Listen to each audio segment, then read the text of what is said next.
Alright, sa bahagi ito ng ating plantura mga kaibigan, hayaan po ninyong pabati mo na natin ang ating resource person for the day.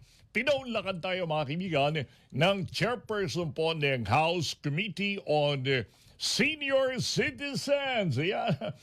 Gustong-gusto po ito ng ating mga taga-subaywayin senior citizens. Kaya tinatambakan ako rito ng mga questions and queries sa mga po ng Facebook. Anyway, nasa kabilang communication na natin ngayon si Congresswoman Mila Magsaysay. Good morning, ma'am! Good morning, Ray. At sa lahat ng nakikinig ng programa mo, good morning. Opo, privilege po namin na kayo po ay makasama namin rito sa ating plantunan. Sana po maging regular ito para maging sapat po na tuloy-tuloy ang pagtugon po natin sa ating mga senior citizens. Ano po, ma'am? Ako, hopefully, Ray, hopefully. Opo, to start with, mari ba ho ninyong ibahagi sa amin yung naging highlight po ng 4th regular meeting ng committee po, Committee on Senior Citizens, dito nakalipas ng December 16 po. Oh, yes, oo. Itong nakalipas na December 16 ay ano po ito, unang-una inapprove namin yung Universal Social Pension.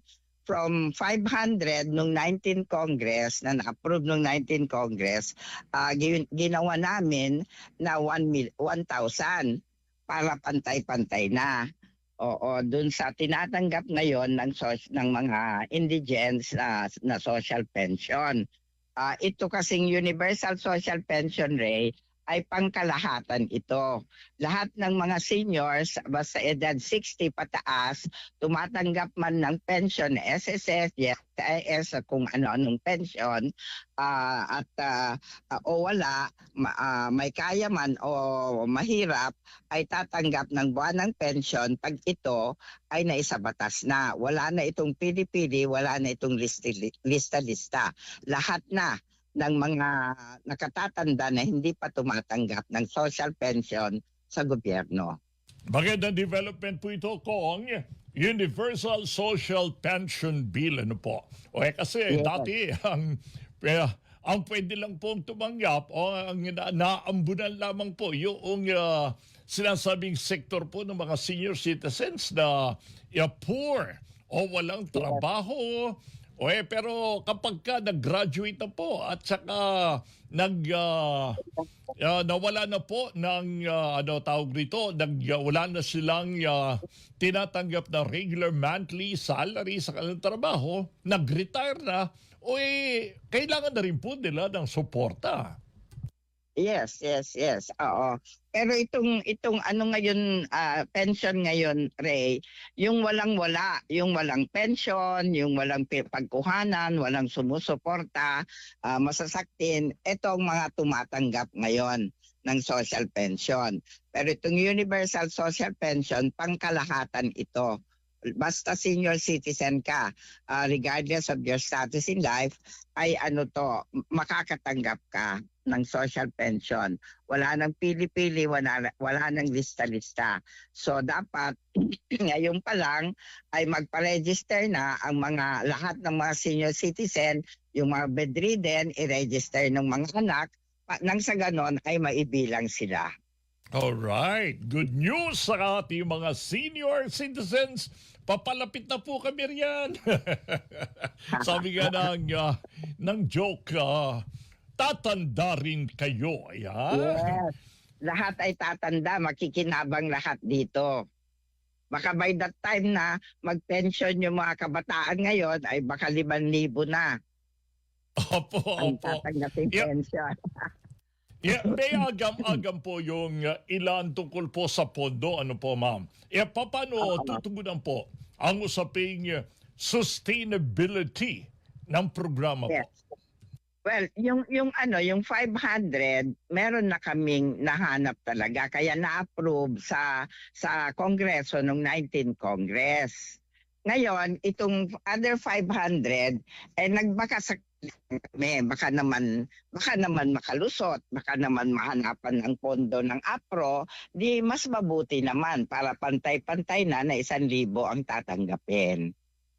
Bali po ang susunod na hakbang ngayon dito po sa panukalang batas na ito, ano po yan? Dadali po sa plenary? Nasa APRO pa.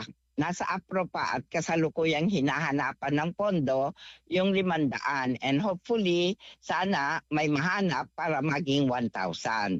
Pero kung wala talaga, 500 muna. Pansamantala. Yes, pansamantala. Every year naman may increase. I see. Okay. So, meanwhile, wala po tayong timeline dito, Madam? Well, magbakasyon na kasi namin sa Lunes.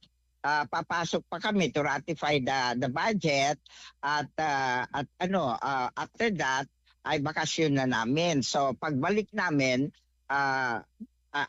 kukulitin ko uli ang APRO. Ngayon, pag may pondo na, may makita ng APRO na pondo at ma-approve na doon, pupunta na sa plenaryo. Ayun.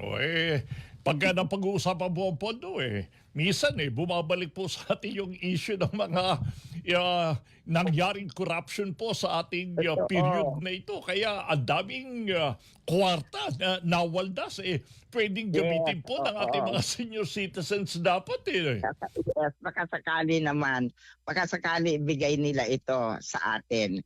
Ano lang naman yung 500, no? Opo. Dagdag, oo.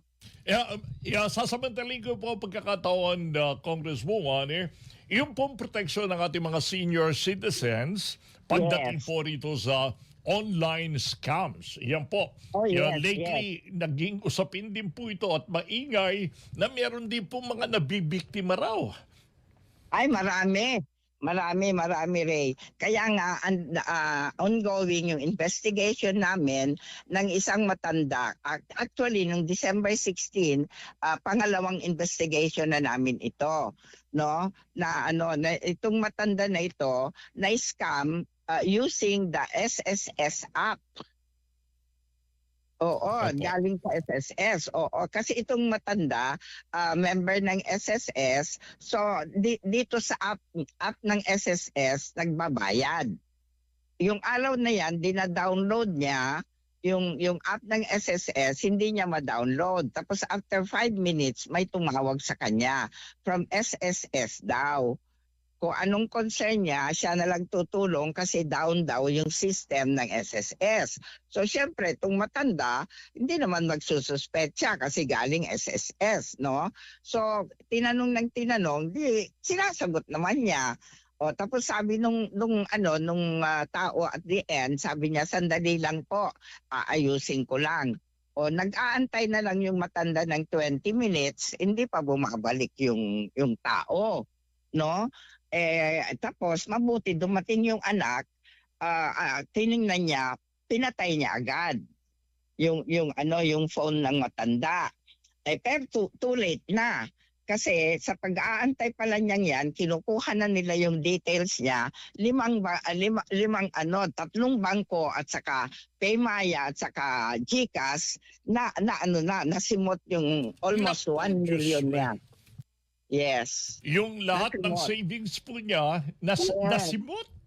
Nasimot, oo. Kaya kawawa naman tumatandang to. Kaya talagang in-invite ko lahat, Central Bank, yung mga bangko concern, yung DOF, lahat po na-invite yung NBI, PNP para ma-solve ito. Kasi hindi naman pwede na basta mawala na lang yung pera ng matanda, di ba? Opo. Hindi naman tama yon. Dapat itong bangko na ito, may safety net sila para hindi sila pasukan ng scammers. Oo.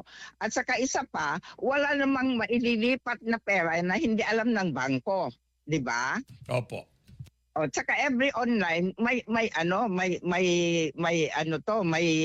limit, di ba?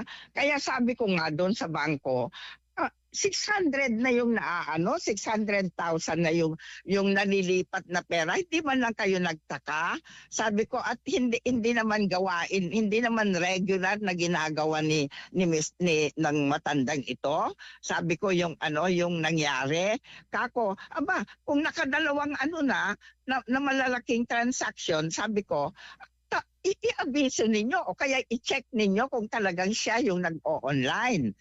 Nagtatransfer ng pera. Sabi ko, kagaya ng video, 600 plus. Yung na-transfer that very day, that very moment. Nakalulungkot po, yung mga ganito, considering na ang ating mga senior, hindi masyadong alam nila ang mga ganitong technology. Kaya hinay-hinay po ang ating mga senior na rin yung mga puho ninyo na po pwedeng pakinabangan sa ganitong mga transaksyon. Ngayon po, paano naman po nag-react kung yung pong mga nakausap po ninyong bangko, institution at mga agencies po sa gobyerno? Well, syempre nagrarason sila na ibinigay daw parang ibinigay na daw nung matanda yung susi ng bahay niya para pasukan siya. Nevertheless, kung may safety net sila, makikita nila. At saka yun na lang pagta-transfer ng malaking na dapat may limit, no, na malaking halaga, 600 plus. Paano mo ita-transfer yan transaction, di ba? Parang hindi naman sana kung regular na ginagawa ng customer mo yan, hindi ka magtataka, di ba? Pero hindi naman niya ginagawa yun na nagtatransfer ng malalaking pera at sunod-sunod. Hindi naman ginagawa nung nila yan, itong matandang ito. Ba't di man lang sila magtaka? Ano lang ba naman yung tawagan siya, di ba? O i-text siya na kayo po ba ito? Alam naman nila na maraming scammers ngayong panahon na ito.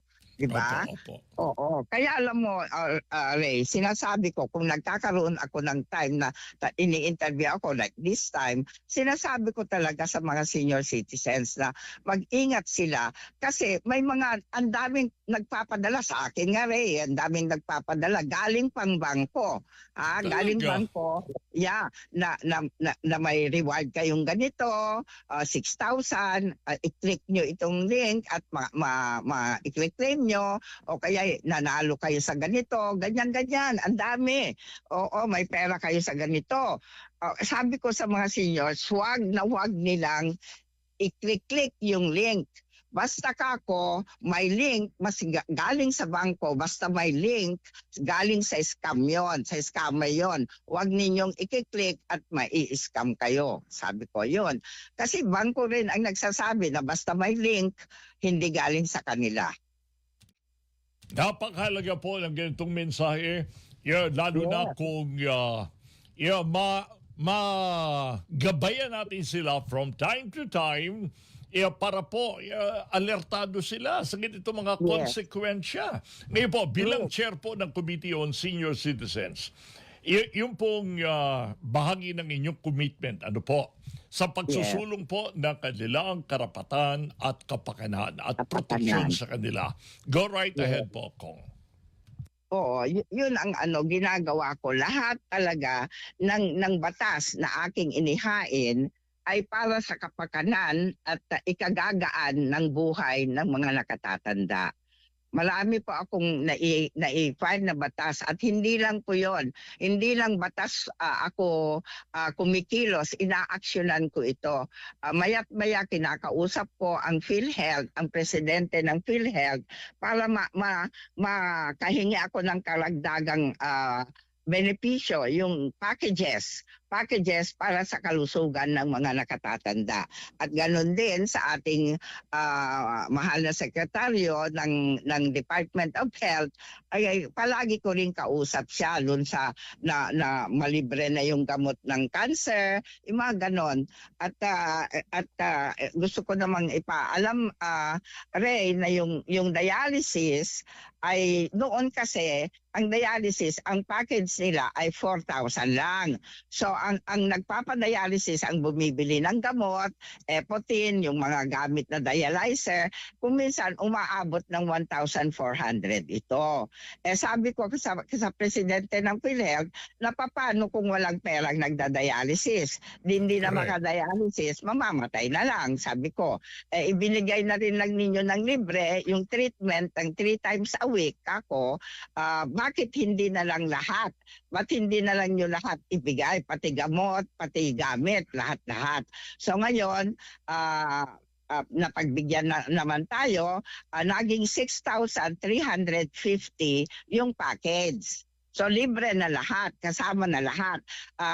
Na-implement ito noong October 2024. Libre na lahat ang magdialysis sa mga PhilHealth accredited government hospitals, dun sa private hospital and private clinic na accredited ang ng PhilHealth, libre din. Libre Alright. lahat ng dialysis. Oo. Ngayon, ang wino-workout ko, yung nasagot na rin ng PhilHealth, yung bakal. Kung tayo'y mabalian. Kasi, Okay. yes, kasi tayo, pag nabalian tayo ang bumibili ng yung titanium, yung bakal na ilalagay. Opo, Kung ay walang talagang pera, madalas po yan nangyayari sa mga banyo. Nadudulas po ang sa ating mga, mga senior citizens yes, na mga unbalance senior. sila. Oo, kung wala silang pera, hindi na sila makalakad. Kaya sabi ko, yun ang hinihingi ko next, at saka yung lens ng mata. Libre nga ang extraction ng cataract, pero yung lens, ikaw magbabayad. Paano yun? Useless din kung wala kang pambayad ng lens, di ba? Nako! Yakon, with all due respect, medyo inabutan lang po tayo ng oras. Kaya marami Yes, pa tayong yes. Okay. pag-uusapan, marami pa Yes, tayong yes. malalaman. Pero honestly, on behalf po ng ating senior citizens na nakikinig, sumusubaybay sa ating palantunan, ang pag-champion po ninyo sa kanila ay well Okay. appreciated po. Napakaganda po. Yes, Until talaga. next Basta, interview po, Kong. yes. Basta ako yung humihinga, Ray. Hindi paglalabang ko ang karapatan at kapakanan ng mga seniors. All right, well said. There you are, mga Thank you. kaibigan. Napakinggan po ninyo si Kong Mila Magsaysay. Sila po ang chairperson ng House Committee on Senior Citizens.